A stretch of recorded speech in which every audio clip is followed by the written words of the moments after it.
18 të arrestuarit pas protestës kombëtare të Partisë Demokratike u liruan nga qelia ku po mbaheshin që prej të premtes.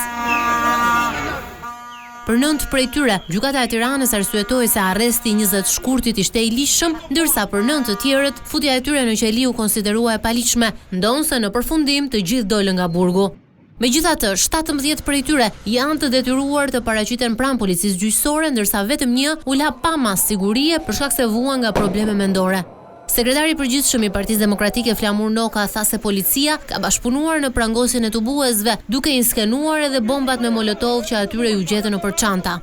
2 të mitur, të cilët nuk deklarojnë që s'kemi lidhje me BD-n dhe s'kan qenë me ne, fare në protestor, ju janë futur nga narkopolicët, shishe me benzinë në çanta, pse kanë ardhur nga shkolla ata dy dhe kanë pasur çantat e shkollës.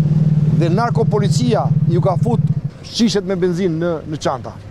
Këto lloj skenarësh vetëm sigurimi i shtetit i bënte dikur për armikun e klasës. Nuk i kemi parë kurrë në këtë. Protesta e 20 shkurtit u shoqërua me përplasje të forta mes protestuesve të opozitës e uniformave blu. Ndaj godinës së kryeministrisë u lëshuan bomba molotov. E sulmuar përfundoi edhe xhamia e Namazgjas, ku nga gazi lotësjellës besimtarët u detyruan të mos përfundojnë faljen.